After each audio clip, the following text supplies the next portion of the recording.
Welcome back to The Exchange. We're a little more than 24 hours from the Fed decision, but 28 days into the government shutdown. For the impact of that and the ongoing trade uncertainty, all of that could have a future fate or could impact the future of rate cuts. We turn to Steve Liesman with the results of the latest CNBC Fed Survey. Steve. Thanks, Leslie. Yeah, respondents to the October CNBC Fed Survey see a rate cut on the way from this meeting, the next meeting in December, and possibly one in January, despite continuing worries about inflation, tariffs, and the government shutdown, in which, according to one respondent, the Fed is flying blind. Take a look at the numbers here. 92% say the Fed will cut in December. Of course, only 66% think the Fed should cut. There's concern about inflation and the other things I mentioned before.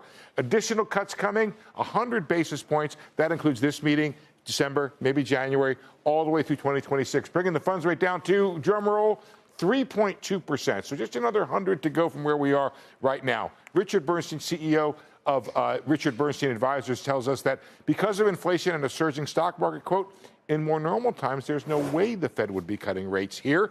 Inflation is seen remaining above the Fed's 2% target, 3% this year, 2.8 by 2026, 2.6 by 2027. That's around where the Fed's target is because CPI runs a little hotter than the PCE. Tariffs remaining the number one threat to the expansion, according to the survey. But 63% say that the effect on inflation has been less than they expected. 37% say in line. But why?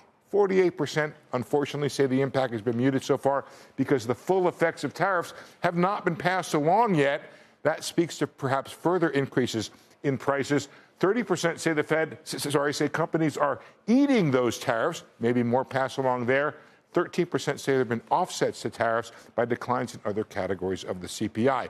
Several Fed officials, along with survey respondents, have concerns about cutting too much with inflation still above target and without the data we need to know if we're doing the right thing. Leslie?